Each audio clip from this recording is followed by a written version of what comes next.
I'm going to start out by introducing myself. The name of my channel is called Truth Seeker, and the reason why that I've decided to name it that is because I am somewhat new to the Torah. I have recently come out of Christianity in 2015 when I had realized that a lot of the things that people have taught us are not true, sad to say, and I know that a lot of us are just trying to find the truth and study Yahuwah's word, and this is just basically a personal study of something that I've been looking into for a while, and I thought that I would point it out, and maybe you'll study it too, and see what you find. So this is just the first slide. I'm using Google Slides, and I'm new to it, so please excuse some of the mistakes on here. But so it says, hello and welcome to my channel. My channel is based on my own studies. I am not claiming to be right about everything or know everything. I am just sharing my personal studies based on Yahuwah's word. We all need to study for ourselves to find ourselves approved. Please hear my point of view and then study it for yourself. Thank you. So this study is based on Adam and Eve and Noah's Ark. This is the first video, part 1. So we have all heard that we came from only 2 people and that only 8 were saved on the ark. But is this really true? Would Yahuwah really allow incest to take place if he forbids it in Leviticus chapter 18? I think the answer would be no. In Malachi 3:6 it says, "For I am Yahuwah, I change not." Yahuwah is not a hypocrite and certainly not a liar. First we will take a look at Genesis chapter 1 and 2. In Genesis 1:21, on the 5th day Yahuwah created sea animals and birds. On the 6th day in Genesis 1:2 through 25, Yahuwah created creepy creatures, livestock, and beast.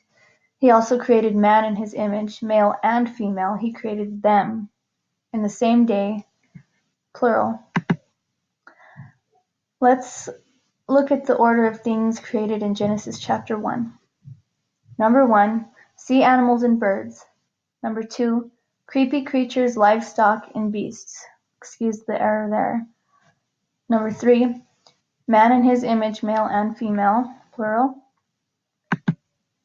And then now let's look at Genesis chapter 2.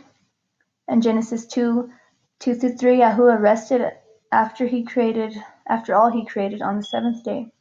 Genesis 2:7, Yahuwah formed man out of the dust, singular. Genesis 2:19, Yahuwah created field beasts and birds. Genesis 2:20, the man named the animals. And then in Genesis 2:22, then Yahuwah made a woman, singular. Creation order in Genesis chapter 2. 1, one man, a man, singular. 2, field beasts and birds at the same time. 3, the man named the animals. And then 4, a woman, singular, one woman. Have you ever questioned why the order is different in each chapter? In Genesis chapter 1, Yahuwah made birds before beasts and before male and female, and he made both male and female on the same day. But in Genesis chapter 2, Yahuwah made one man and then both birds and beasts at the same time, and then a woman. I think, in my opinion, that Yahuwah made both male and female humans, and then he made Adam and Eve. Let me explain why I think other humans were also created at the same time, of course, of Adam and Eve. In Genesis chapter 4, 1 through 16, it tells us how Adam and Eve had 2 sons named Cain and Abel. And we all know that Cain killed his brother in the story and in the rest of the verses. But the verse that I want to point out after this is Genesis 4:17. It tells us Cain knew his wife and they had Enoch. But where did his wife come from? I have heard people say it was his sister, but I have 2 issues with that. One is Adam and Eve didn't have any daughters until Genesis chapter 5:14. And 2, Yahuwah forbids a brother and a sister to have incest in Leviticus 18:9. And what does the name Adam mean? If you look at the Strong's Concordance in number 120, the name Adam means human being, man, species, or mankind. The reason I point this out is because it is interesting how in Genesis chapter 5:2 it says Yahuwah called male and female Adam. Genesis 5:2. Male and female he created them, and baruched them, and called their name Adam, in the day they were created. ISR version. So what does this mean? I think in Genesis chapter 2, when he created Adam, it could mean he created more than one person. But because of the order of creation, or creations are different in each chapter, I believe Yahuwah created both male and female people in Genesis 1, which is our other humans, and then in Genesis 2 he created Adam and Eve. It would make more sense that Yahuwah made more people due to Leviticus chapter 18:9. So now where does that leave us in Genesis chapter 2:5? Genesis chapter 2:5.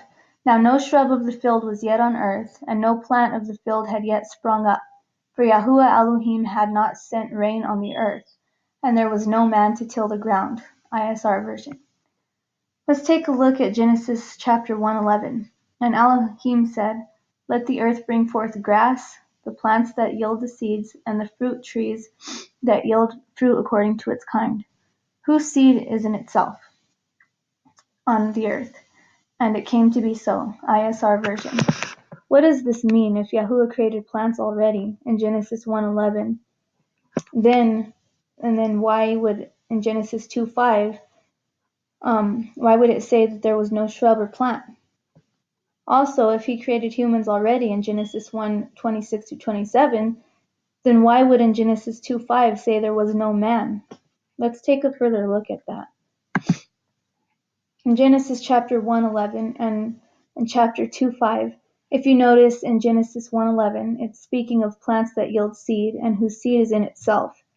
This sounds like trees that on their own plant seeds and bloom fruits on its own. Of course, we see trees like that now that come back every season and they continue to make fruits and all that.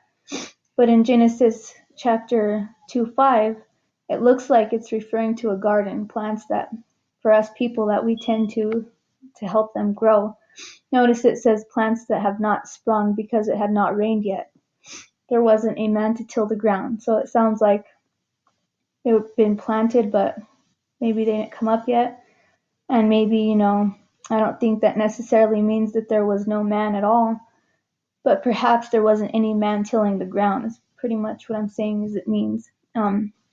We do see that, yes, Yahuwah made man, or Adam, but it seems that Yahuwah had a special place, a garden for Adam, a special man to take care of it.